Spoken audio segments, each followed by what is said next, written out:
Dibacanya gini, ila, ila. Kalau ada tasdid, illa, illa, illa. Paham? Jelas? Sekarang laknya, apa harokat laknya? Nih ya, laknya illa udah, tapi laknya sekarang kan vokal A nih laknya. Nih ada fathah, laknya fathah, ketemu alif. Nah, kita bahas yang dasar dulu. Kalau kita mendapati ada huruf berharokat fathah, bertegur sapa dengan alif, apa nama hukum tajwidnya dibaca berapa harokat dia? Nama hukum tajwidnya, dia dibaca 2 harokat. Nama hukum tajwidnya adalah, saya tulis di sini ya, kelihatan tulisan saya. Ya, nama hukum tajwidnya adalah mad tabi'i. Ada yang bilang juga mad asli boleh. Dia dibaca 2 harokat. Ya, jadi dibaca gimana? Illa, la-nya 2 ketuk. Illa, itu bahasan dasarnya dulu. Faham? Paham? Illa, illa. Atau buat yang lagi belajar, aduh kada 2 harokat masih bingung segimana, pakai ayunan. 2 kali ayun. Pintu awalnya pakai ayun aja dulu.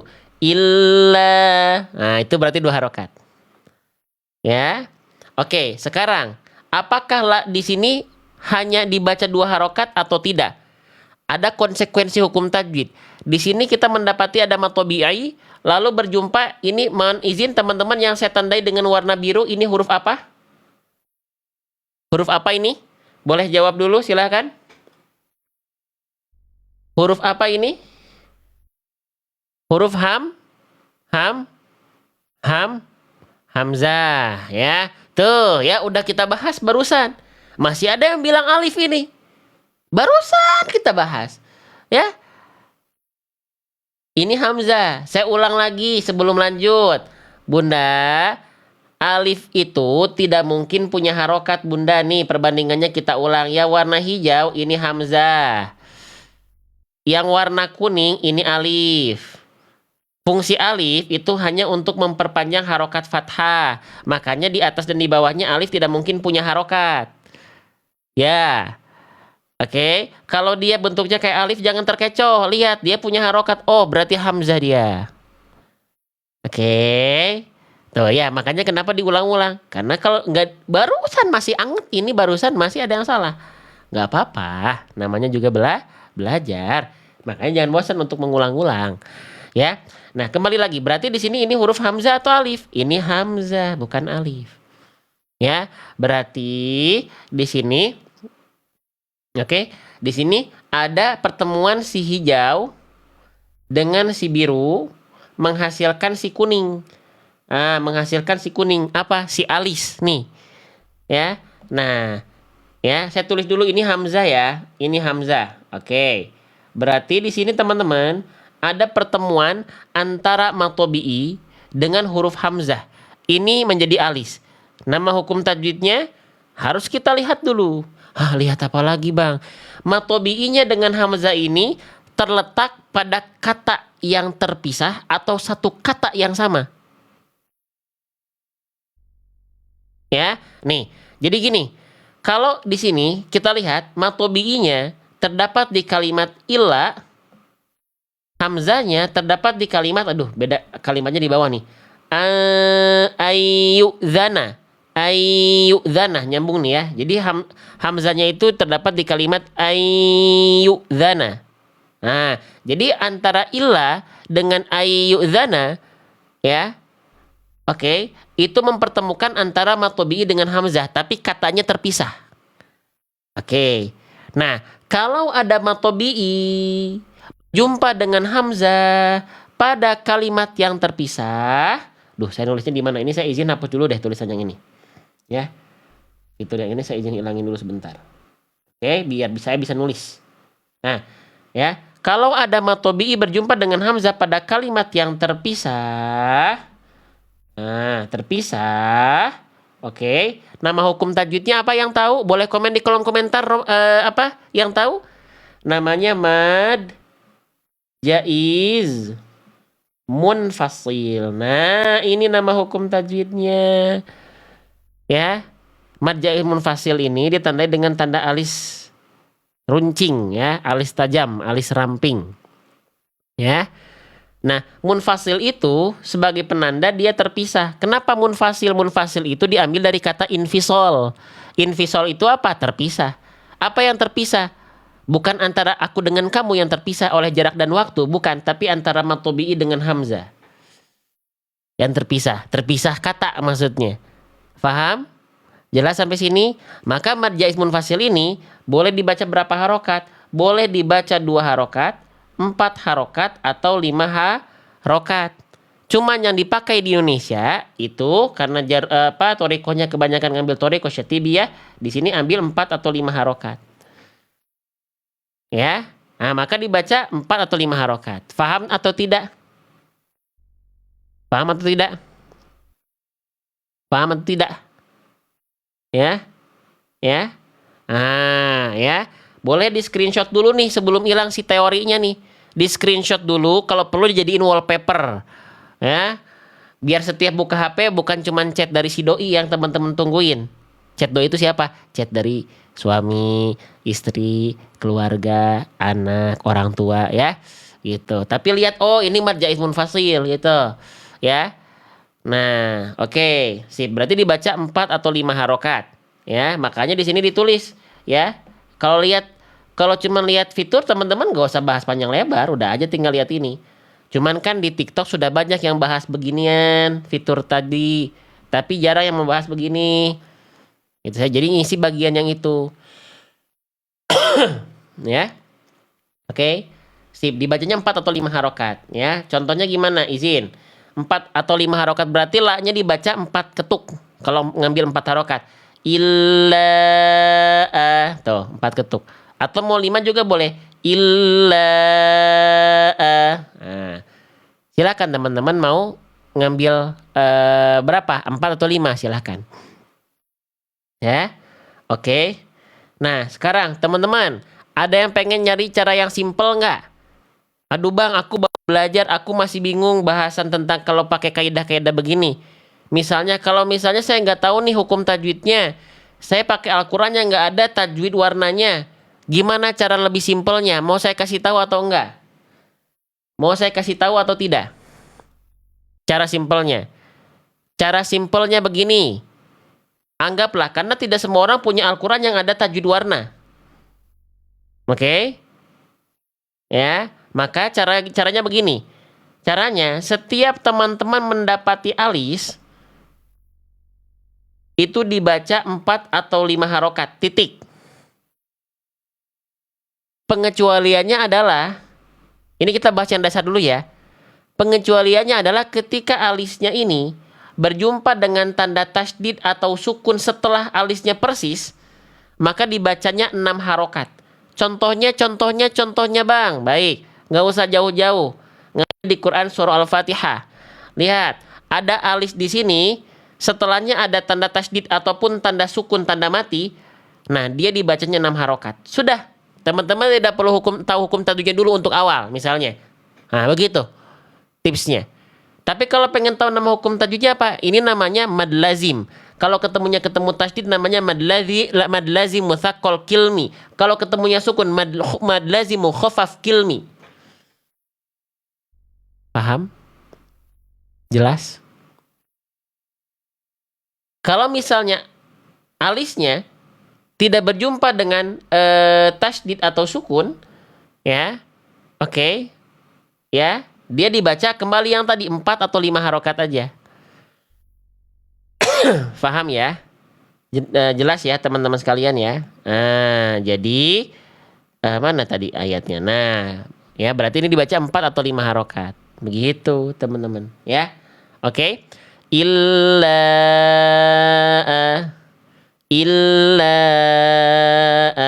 nah, lanjut tuh, kerasa nggak live kita sudah 1 jam? Kerasa nggak teman-teman sekalian? Ya, kerasa cepat, kerasa lama.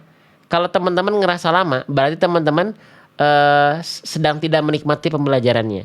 Tapi kalau teman-teman 1 jamnya nggak kerasa cepat, malah kerasa cepat ya. Oh, berarti teman-teman sedang menikmati pembelajaran ini. Ya, gitu. Oke. Oke, lanjut ya. Oke, sip. Lanjut jangan, lanjut sedikit lagi ya sebelum saya istirahat. Nah, sekarang di sini kita mendapati ada hamzah ya, sudah ilaa. Nah, sekarang saya izin berkenalan dengan huruf ini. Nah, ini namanya huruf apa? Ini namanya huruf nun. Nunnya di atasnya ada tanda petik. Ini namanya tanda sakinah atau tanda sukun atau tanda mati. Kalau ada huruf yang dalam keadaan mati atau sukun, maka dia tidak dibaca dengan bunyi hidup. Bunyi hidup itu bunyi vokal a, i, u. Maka nunnya tidak dibaca naninu. Nggak dibaca ana, ani, anu. Ya. Tapi dia dibaca dengan bunyi matinya, yaitu bunyi konsonan nun adalah apa? Adalah nun. Nah, ini. Nun alias bunyinya adalah an. Nah, begitu. Maka ada a di sini ditambah an. Jadinya apa? Jadinya an. Oke. Paham sampai sini? Mudah, teman-teman. Belajar baca Quran ya. Yang mungkin masih ikro, jangan takut buka Quran. Kita belajarnya karena begini, pelan-pelan. Jadi teman-teman yang masih ikro, insya Allah kalau fokus bisa mengikuti insya Allah. Ya. Oke, nah lanjut. Pertanyaan berikutnya, apakah di sini an ini tetap dibaca dengan bunyi an atau tidak? Karena ayatnya di sini ada illa an yu'dzana lakum. An yu. Nun sukunnya ternyata ketemu sama huruf ya. Aduh, di sini sudah mulai geluduk-geluduk nih teman-teman. Ya. An ketemu ya. Apakah tetap dibaca an yu? An yu. Tidak. Nun sukun ketemu huruf ya. Nih, tadi nun sukunnya di sini ya. Nun sukun, oke. Bertegur sapa dengan huruf ya. Itu menghasilkan tasdid di huruf ya-nya. Oh, berarti ya-nya tasdid, berarti ya-nya dinabar dong. Oh, tidak. Lah, tadi kita sudah belajar di sini. Kalau ada ya tasdid dibaca nabar. Ini tasdidnya tasdid asli, teman-teman. Ya, kalau di sini ya tasdid yang ini tasdidnya akibat ada nun sukun ketemu huruf ya, maka tidak nabar di sini. Tidak nabar. Tapi apa? Ada yang tahu pertemuan nun sukun ketemu huruf ya hukum tajwidnya apa? Apa nama hukum tajwidnya? Nama hukum tajwidnya adalah idgham bi gunnah. Nih, ya. Ya, buka halaman nun sukun. Pada hukum tajwid idgham bi gunnah. Ini nun sukun pada hukum tajwid ikhfa hakiki, bukan ini yang kita cari, tapi yang ini yang kita cari. Nah, nun sukun pada hukum tajwid idgham bi gunnah. Ini rumusnya. Oke, ini rumusnya. Nun sukun atau tanwin bertegur sapa dengan huruf 4 huruf ini. Tadi dalam ayat ada nun sukun ketemu huruf ya. Oke, berarti betul mereka hukum tajwidnya idgham bi gunnah. Cara bacanya gimana? Idgham artinya lebur. Bi artinya dengan, gunnah artinya dengung. Leburkan dengan dengung. Leburkan dengan dengung. Apanya yang dileburkan dengan dengung? Bunyi konsonan an-nya. Kenapa bunyi konsonan an? Karena bunyi nun sukun adalah an, dan bunyi dari fathatain, dhammahtain, kasrotain semuanya adalah bunyi penghujungnya adalah an. Ya, maka dileburkan ke 4 huruf ini kalau dijumpai. Oke. Nah, sekarang mau nggak kita bahas kesalahannya sebelum kita baca yang benernya? Kita bahas dulu bunyi yang nggak bolehnya dulu. Ya, boleh? Nah, sambil yuk dibantu tap-tap layarnya. Biar live-live seperti ini makin banyak di TikTok. 4 tahun lalu belum banyak live ngaji. Sekarang, selain penontonnya yang banyak, yang live ngaji pun makin banyak. Nah, alhamdulillah. Ya, bantu tap-tap layarnya, teman-teman sekalian. Oke? Lanjut. Ya, nah sekarang, apa kesalahan yang sering kali terjadi ketika kita melafalkan nun sukun pada hukum tajwid idgham bi gunnah? Yang pertama, suara nun sukunnya atau suara an in unnya atau suara konsonan an-nya masih terdengar jelas. Contohnya gimana? Contohnya begini. Misalnya, nah yang ini ya. Sama nih tuh. An ketemu yu. Nggak boleh kita baca an yu minu. Bunyi an di sini dileburkan ke huruf ya dengan dengung. Ai, lalu ditahan 2 harokat ketika lebur. Ai, baru masuk ke vokal U-nya dan ke bacaan berikutnya. Ayu minu, ya. Gunanya nakiso atau kamilah belum kita bahas. Kita bahas yang basic dulu. Nggak semua sudah bahas tahu kamilah dan nakiso nanti, ya. Kamil dan nakisnya nanti. Fokus dulu dengan yang dasar dulu. Ya, oke. Lanjut lagi teman-teman sekalian. Ya, lanjut lagi. Nah, oke. Nah, jadi ketika bunyiannya dibaca, sekarang dileburkan ke huruf ya, lalu ketika masuk ke huruf ya ditahan dulu. Ayu minu. Ayu minu. Ayu minu. Oke? Jadi nggak lagi dibaca an, yu, minu, nggak pakai an lagi. Paham sampai sini? Itu kesalahan pertama. Jadi jangan sampai idgham bigunah pada nun sukunnya itu dibaca masih terdengar jelas. Tidak boleh. Kalau dibaca jelas namanya bukan idgham tapi ilhar. Ya. Oke. Baik, sekarang kita masuk ke kesalahan kedua. Dan ini banyak orang yang belum tahu atau belum ngeh.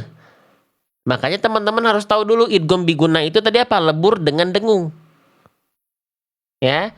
Tapi lebur jangan cuma lebur aja, tapi lebur dengan dengung. Nah, banyak orang itu melafalkan idgham bigunah, idgham tapi ngaku-ngaku bigunah doang. Bigunahnya nggak ada, dengan dengungnya tak ada. Dileburkan nunnya tanpa dengung. Ingat, yang sudah kita bahas, dengung itu apa? Dengung itu adalah suara-suara yang masuk ke dalam rongga hidung sehingga suaranya sengau, bindeng, ngirung. Ya, oke? Nah, jadi contoh di kalimat yang sama tadi. Banyak di antara kita fokus melafalkan idgham bigunah itu hanya lebur dan tahan 2 harokat, betul atau tidak? Ya. Nah, bahkan sampai fitur Al-Qur'an pun ketika kita melafalkan idgham bigunah, bahkan bahasannya izin ya. Nih, lihat, ini nun sukun. Ya, atau kita cari yang lebih mudah, mana ya yang idgham bigunah? Misalnya sebentar, kita cari dulu contoh. Ya. Mana ya? Ketika dicari malah nggak ada hukum tajwid idgham bigunah nih. Misalnya saya cari dulu ya. Mana ya? Aduh. Nah, ini nih, contohnya di sini. Lihat, yang warna pink. Ini idgham bigunah. Ditulisnya lebur atau apa? Tahan kan? Kalau teman-teman yang baru belajar, ya esensinya jadi nggak tahu apa itu idgham bigunah. Cuma ditulis tahan. Ini bagus buat teman-teman yang sudah tahu untuk mengingat. Tapi jujur, buat teman-teman yang baru belajar, ini rancu. Harusnya kalau mau, ya bahasannya lebur, dengung, tahan 2. Kalau kita fokus hanya tahan 2, bisa jadi teman-teman lebur tapi nggak ada dengungnya. Dan itu kesalahannya. Paham sampai sini? Makanya kenapa yang kita bahas izin, bukan dari fitur ini. Karena nanti ada bagian-bagian yang hilang, yang tidak terjelaskan. Paham? Kecuali teman-teman sudah tahu sebelumnya, hanya untuk mengingat. Nah, boleh. Paham sampai sini? Oke, ya. Kita lanjutkan kembali teman-teman sahabat-sahabat sekalian. Mana tadi ya? Bahasannya kembali ke dalam bahasan. Izin. Nah, yang ini ya. Jadi jangan cuma tahan lebur 2 harokat. Ya, jadinya jatuhnya nanti bacanya begini. Ini lebur 2 harokat ditahan nih. Ayu minu. Tapi dia belum sengau, dia belum bigunah. Ya, bigunah itu harus sengau. Bedakan bacaannya nih ya, perhatikan. Antara ayu minu dengan ayu minu. Bedakan dengan yang ini. Dengan yang beda nggak bunyinya? Beda nggak bunyinya teman-teman? Ya. Bang, cara ngecek agar tahu idgham bigunah kita sudah bigunah atau cuman ngaku-ngaku bigunah, gimana caranya? Caranya ketika lebur, kan didengungkan tuh, dileburkan, disengaukan tuh. Cek, coba buka tutup hidungnya. Suaranya berubah atau tidak? Kalau suaranya adem ayem aja nggak berubah, itu berarti bukan idgham bigunnah, karena berarti nggak ada suara yang masuk ke dalam rongga hidung. Nih contohnya, ya, nih, ai,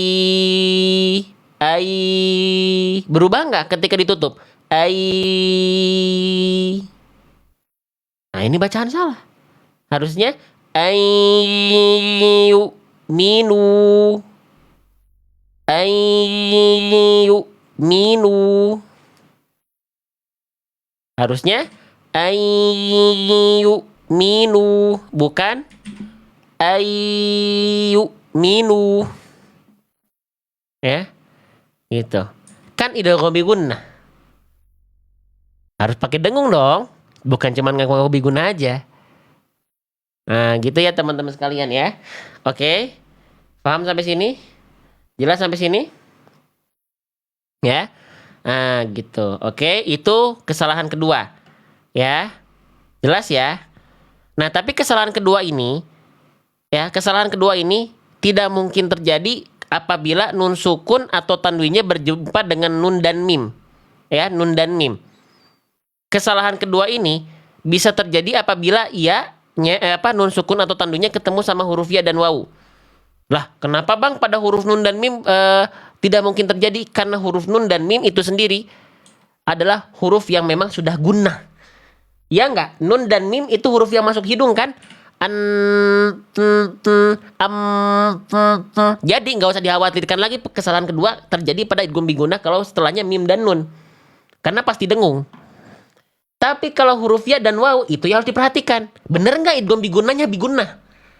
Bener nggak idgham bigunnahnya dengan dengung? Atau cuma ngaku-ngaku bigunnah doang? Paham sampai sini? Ya, idgham bigunnah itu harus masuk ke hidung udah. Harus masuk ke hidung semua. Kalau misalnya nggak masuk ke hidung, namanya bigunnah atau bukan? Tadi kita kembali lagi.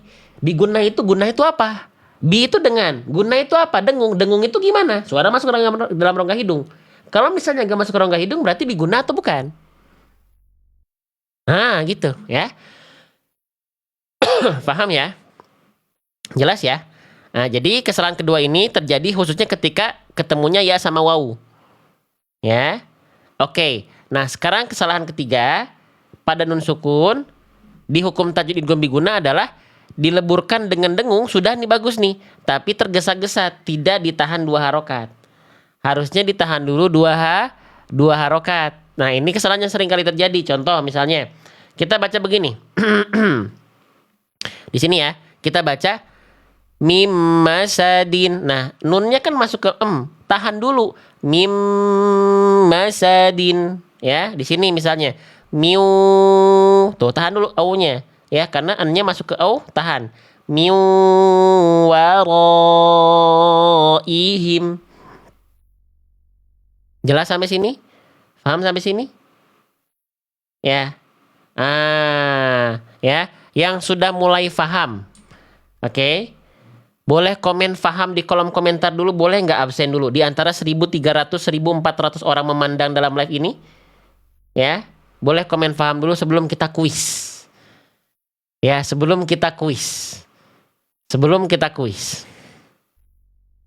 Paham? Paham? Baik. Kuisnya sekarang teman-teman tolong cek bacaan saya. Kalau bacaan saya salah, tolong komen salah. Kalau bacaan saya benar, boleh komen benar. Liman yaro. Liman yaro. Liman yaro. Kira-kira bacaan saya yang barusan itu salah atau benar? Bacaan yang saya baca tadi adalah bacaan yang salah. Karena nunnya mana idghamnya? Ya, itu mah idhar. Ya, liman. Masih jadi huruf nun tuh. Liman yaro. Harusnya liman yaro. Ya, sip. Oke. Lanjut. Ya. Sekarang, mana bacaan yang benar? Yang A atau yang B? Yang A. Mimmain. Yang B, mimma'in. Kira-kira mana bacaan yang tepat, yang A atau yang B? Ya, tuh kita bahas pelan-pelan, kita ulang-ulang. Ya. Nah, yang betul adalah kita lihat jawaban terbanyak nih. Tuh, terbanyak dikirim adalah yang A. Keren, barakallahu fikum. Yang A benar, yang B salah karena amnya, leburnya nggak ditahan. Leburnya harusnya ditahan, 2 harokat. Ya, oke, sip. Jelas sampai sini? Jelas sampai sini? Nah, sekarang terakhir. Ini ya adalah pertanyaan yang pertanyaan yang sesungguhnya. Ya. Mana bacaan yang tepat, teman-teman sekalian? Yang A, yang B, yang C atau yang D? Di sini nun sukunnya ketemu huruf ya di baris berikutnya. Mana yang tepat? Konsentrasi. Yang A. Ayyudzana lakum. Yang B, an yu'dzana lakum. Yang C, ayyudzana lakum. Yang D, tar dulu. Kenapa main jawab? Kenapa main jawab? Kan sampai D.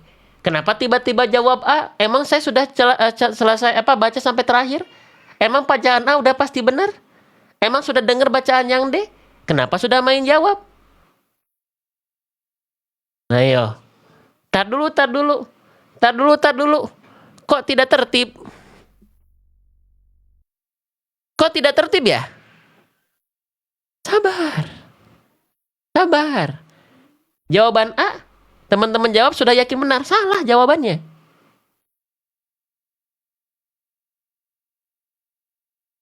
Kok tidak tertib?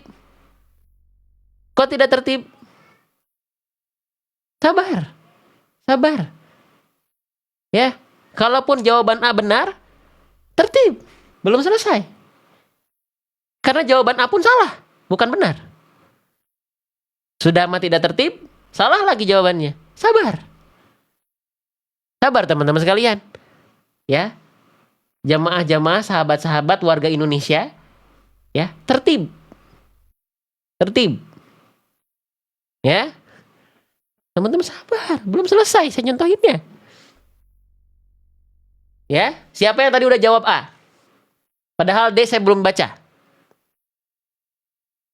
Ya, ulang lagi, kita rubah lagi, konsentrasi. Ya, tertib.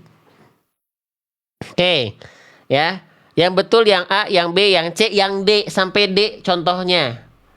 Ya, oke, perhatikan. Yang A.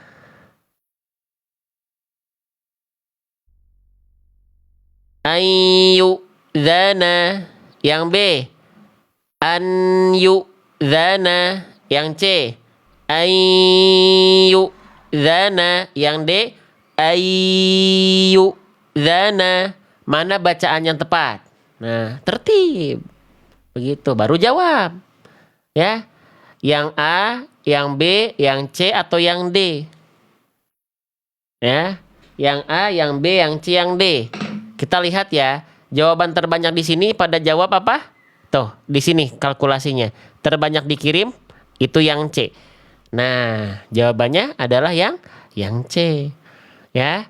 Jawaban yang tepat adalah yang C. Ayyudzana. Kalau yang A salahnya apa? Dia kurang ditahan 2 harokat. Ayyudzana. Yang B salah karena dia dibaca an-nya masih jelas. An yu'dzana. Yang D salah karena dia nggak sengau. Ayyudzana. Yang tepat adalah yang C. Ya, yang jawab selain C salah. Kurang sempurna. Kurang maksimal. Jelas sampai sini? Alhamdulillah. Ya, senang teman-teman belajar seperti ini. Ya, bacaannya adalah seperti ini. Ini tahan 2 harokat. An-nya lebur, kasih sengau. Tuh masuk hidung. Ayyudzana lakum. Ayyu'dzana lakum. Ayyu'dzana lakum. Tenang? Paham? Ya. Oke. Alhamdulillah. Jadi setiap hari kita dari 4 tahun lalu, semenjak dari dulu belum ramai live ngaji, udah belajar pelan-pelan seperti ini. Jangan lupa di follow dulu teman-teman, karena kita bahasnya bukan selewat. Bukan fokus hanya bahas hukum tajwid, karena yang fokus bahas hukum tajwid sudah banyak. Ngebahas dari fitur-fitur tajwid warna. Ya, saya izin menjelaskan tidak bagian itu, karena sudah banyak yang membahas itu. Gitu. Oke, sip. Kalau misalnya teman-teman, siapa yang senang dengan bahasan yang ini? Ya, nih, kita praktekin satu-satu. Kita bahas kesalahannya, nun sukun, ketika idgham biguna. Ada videonya juga. Kalau saya lagi nge-live, ada videonya ngejelasin halaman ini. Tuh, ada prakteknya. Kesalahannya dicontohkan bunyi salah bunyi mendar kayak tadi. Siapa yang senang? Oke, operator. Ada yang senang? Siapa yang ngerasa ternyata belajar ngaji, belajar huruf hijaiyah itu seru? Boleh komen seru di kolom komentar.